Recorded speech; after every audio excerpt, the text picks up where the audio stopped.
Okay, today we're going to look at Isaiah, as we've been looking at what to do in our series, what to do when you are fearful. And today we're going to look at Isaiah chapter 41 and verse 10. Isaiah 41:10, "Fear not, for I am with you. Be not dismayed, for I am your God. I will strengthen you. Yes, I will help you. I will uphold you with my righteous right hand." We all fear things. We all have fears that well up in our lives at different times. I saw some you ever look up those really interesting and bizarre phobias? And so I looked up a few this week for you. And if you think you have some strange ones, here are some that'll probably make you feel better. Paladophobia, that is the fear of bald people. And so, see, some of you women don't have that. Hopefully you don't. Just kidding, guys. Geniophobia, fear of chins. I'm not sure how that would manifest itself as a fear of chins, but allophobia, fear of flutes. Entherophobia, fear of mother-in-laws. So, I certainly don't have that. If my mother-in-law is watching today, Pteronophobia, fear of being tickled by feathers. Xanthophobia, fear of the color yellow. Globophobia, fear of balloons. And linonophobia, fear of string. We all have things in our life that bring up fear. There's times in our lives where we face fears. But I think when you think about it, there's really righteous fear and there's unrighteous fear. And really when you look at the word, a righteous fear would be a fear of God. That's really the only thing we're told to be fearful of is God himself. And that he is the God of the universe and he should be fearfully and reverently the Lord of our lives. And then there's unrighteous fear, that we fear everything else and others because we don't trust in him. In Matthew chapter 10, verse 28, Jesus talks about the importance of fearing him above all else. He says, "Do not be afraid of those who kill the body, but cannot kill the soul. Rather be afraid of the one who can destroy both soul and body in hell." And so we fear God, and with that, we don't need to fear anything else. We don't need to fear anything else or anyone else. And so how can we overcome real fear in our life? How can we live day to day in light of those times and times of worry and fear that we all face? And so I want to look at three things today. Number one is that fear is overcome in our life by knowing who God is. That fear is overcome in our life by knowing who God is. If you hadn't noticed, our son is back, which we're thankful for. He's still a little jet lagged, I'm sure, but he's here. Got up bright and early, and he's talked about, he's been in Thailand for a year, and one of the things that we've talked about with him is that, he's got to walk to his job. And so, he's got to walk through the city, I don't know if it's half an hour or so, and to get to his work. And occasionally, there are dogs that pop up, just out of nowhere. And so, I always wondered sometimes, why do people from other countries have such fear of dogs? And well, it's because they're wild, and a lot of them will try to hurt you or attack you. And so he's talked to us about having to fend them off several times with everything from water bottles to umbrellas or whatever you can get your hands on as you go to the school. And it reminded me of the fact that those kind of fears and times pop up at different times in our life. But fear fades when we know who he is, that he is the one true God, and that he's all powerful, that he is the Lord of all. Verse 2 says, "Be not dismayed, for I am your God."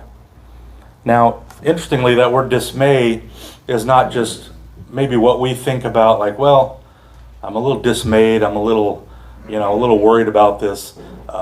That word that's used in Hebrew really means that it's like an anxiety. It's that, that panic that sets in when the word really is, a person is looking back and forth, trying to figure out what to do and is afraid. And when fear wells up in your life, we need to continue to look to him first We need to continue to go to him first and put our eyes on him, that remember who he is and remember that he is in charge. He's in charge of your life and he's in charge of your situation. And nothing's a surprise to God. Right? There's nothing that catches him by surprise. You remember back in the Gospels, Thomas. Everybody calls him Doubting Thomas, right? And he didn't believe in who the Savior truly was. I mean, he knew the Lord, he knew he was God, but he didn't have a full faith. He didn't believe in the fact that he was really going to rise again from the dead. And this poor guy gets called Doubting Thomas when the Bible tells us they all doubted. They all of them doubted the Lord's return. In Luke 24, it says that the disciples are meeting and they're startled by the appearance of Jesus. And Jesus says, why do these doubts arise in your heart? And so in John chapter 20, verse 24, it says, Now Thomas, also known as Didymus, one of the 12, was not with the disciples when Jesus came. So the other disciples told him, We have seen the Lord. But he said to them, Unless I see the nail marks in his hands, and put my finger where the nails were, and put my hand into his side, I will not believe. A week later, his disciples were in the house again, and Thomas was with them. Though the doors were locked, Jesus came and stood among them, and said, Peace be with you. Then he said to Thomas, Put your finger here, see my hands, and reach out your hand and put it into my side. Stop doubting and believe. And Thomas said to him, My Lord and my God. That Thomas and the disciples were fearful and they were full of doubt. They knew the Lord, but they hadn't fully trusted in what he had told them, that he was going to rise again from the dead and overcome sin. That when we know who God really is, and when we've put our faith in him, we're trusting him each day, that he's not just a God, right, but he's our God. He's not just the God, but he's my God. He's the God of my life. In Psalm 27, verse 1, it says, The Lord is my light and my salvation. Whom shall I fear? The Lord is the strength of my life. Of whom shall I be afraid? And so, who should we be afraid of? What do we have to fear if Jesus Christ is the Lord of our life and if he's the Lord of your life? Secondly, fear is overcome by knowing where God is. Fear is overcome by knowing where God is. That we know he's everywhere and we know he's right with us at all times. That's what he promises to us. Now, this last week we had a family gathering. Maybe you did on 4th of July. Was at my in-laws, and there were a lot of people there. And there were some people that, I didn't even really know very well. There's just a lot of people. And when you go to those things, you get, right, everybody gets the plastic cups out with the little Sharpie, right? And you get the cups out, and you get the little Sharpie, and everybody writes their names on the cup.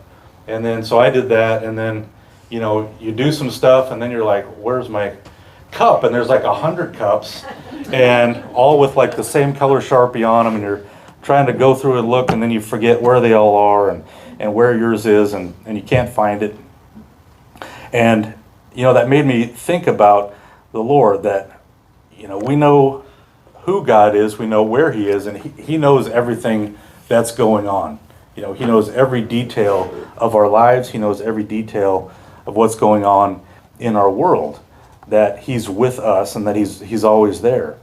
We talked a few weeks ago about the omnipresence of God, that God he's in all places at all times, that there's nowhere you can go to get away from him or be without him, that he always promises to be with you wherever you are. Verse 10, it says, Fear not, for I am with you. That when we're walking with Christ, that he is the Lord of our life and we have nothing to fear. Psalm 34 verse 4 is another great verse that I love. It says, I sought the Lord and he heard me and delivered me from all my fears. And so we need to seek him daily, right? And go to him daily in prayer, spend time in the Word with him each and every day. That, the fact that he delivers us from our fears doesn't mean that he lifts us out of the situation and all of our troubles go away, right? But he will deliver you from the fear that is in your heart, the fear that wells up in your life in those situations because we're trusting in Him. I saw a great story this last week. I'm not sure when this was, but it was a guy in England. His name was David Page. And he was digging in his yard, and he dug up something that he thought was a bomb from World War I. And so it says this: for 4 hours, David Page held the cylinder, waiting for a rescue or an immediate death. After digging up what appeared to be an unexploded World War I bomb, he held on to it, afraid that letting go would detonate the device. While holding the bomb, the terrified 40-year-old from Norfolk, England, called an emergency operator on his mobile phone. He even used the call to issue his last words for his family. The female police operator kept saying it would be okay. And Page said, I kept saying to her, you're not the one holding the bomb. So the first responders rushed to the work yard in eastern England, and an army bomb disposal experts arrived. The drama came to an abrupt end when the bomb was identified. It was part of the hydraulic suspension system from a Citroën, which is a French car popular in Europe. And so he's freaked out by this piece of the suspension system from this car. You know, a lot of times we're so stricken by fear, and sometimes we fear things that don't make sense. A lot of times we fear things that are not rational, right? I don't know about you, but I do that a lot. I worry and I'm fearful of things that are just never going to happen. But we have to let go of it and give it to God. And so we have fear all the time in our own lives. We even have fears for our nation and for our world. I don't know if you've noticed, but it's a little bit of a crazy election season right now going on. Some crazy things happening. And it's also, like we talked about before, the biggest time of different elections around the world in 1 year that there's been. A lot of things seem out of control, but we have to give all that to Him and trust Him that the Lord knows what He's doing. You know, of course, we have to do what we can do. We have to do what God's called us to do, but we trust Him with that and give the rest to Him and to do the work that needs to be done. You know, in the fall, we're talking about going through the book of Revelation in the fall, and a lot of people think it's a scary book. It's an overwhelming book. Some think it's confusing, but we're going to see that it's meant to be encouraging because the story is about Jesus. You know, the story is not about how terrible things are going to be or what, you know, all these things are going to happen. Those are laid out, but the story is, it's the story of the victory of Jesus Christ, that He knows the future and He knows what's planned, that He's planned it all, that He is victorious, and He has a victorious future planned for you and planned for me. In 1 John talks about the fact that we don't need to fear the future, that love and love of God and trusting Him casts out all fear, that loving Jesus and focusing on Him will take away the fears in our life. 1 John chapter 4, verse 17. Love has been perfected among us in this, that we may have boldness in the day of judgment, because as He is, so are we in this world. There's no fear in love, but perfect love casts out fear, because fear involves torment. But he who fears has not been made perfect in love. But we love Him because He first loved us. And so when we love Christ, when we're following Him and trusting in Him, we know we can trust the future, that we don't have to worry. And we don't have to worry about His return, because when we put our faith in Him, we're going to be in the right place with Him.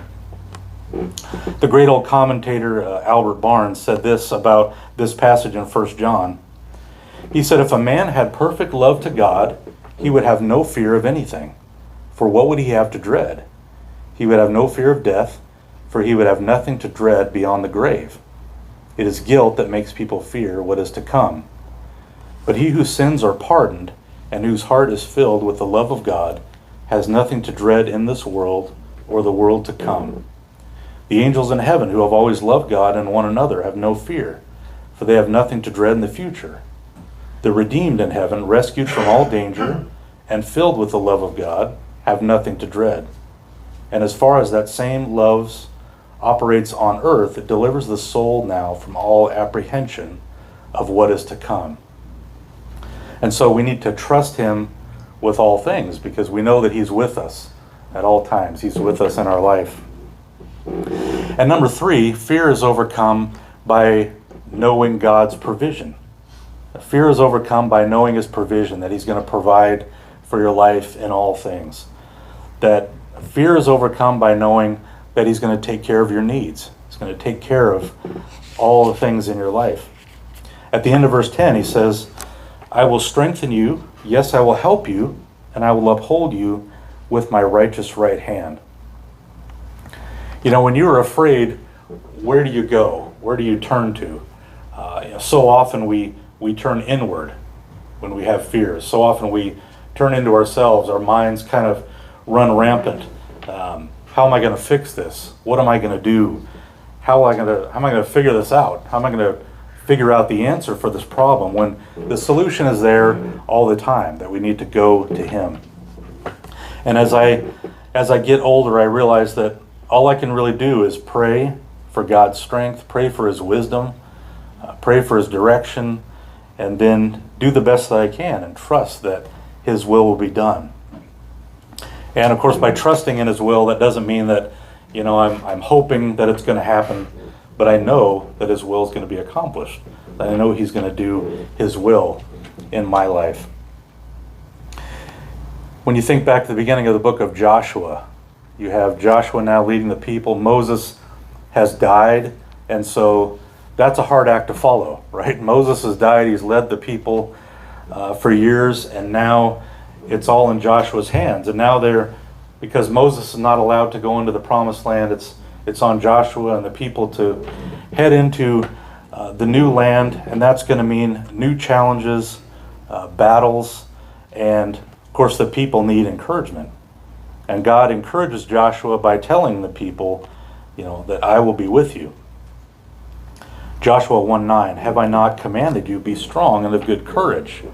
Do not be afraid, nor be dismayed, for the Lord your God is with you wherever you go. That God promises to take care of them and take care of their needs.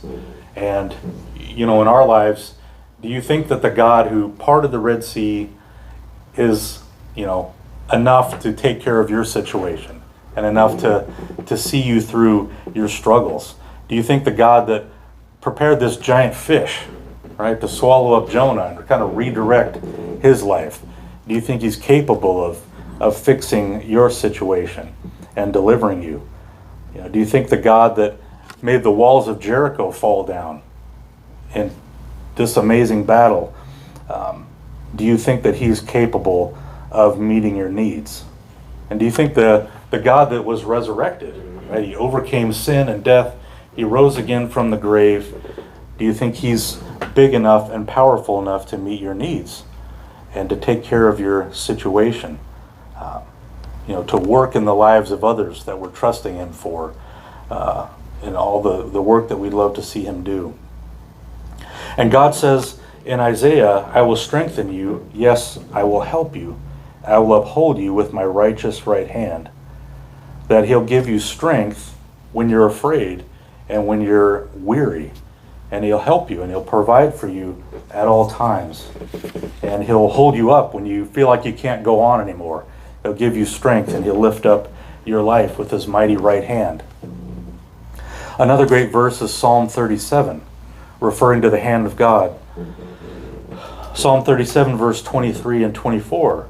The steps of a good man are ordered by the Lord, and he delights in his way.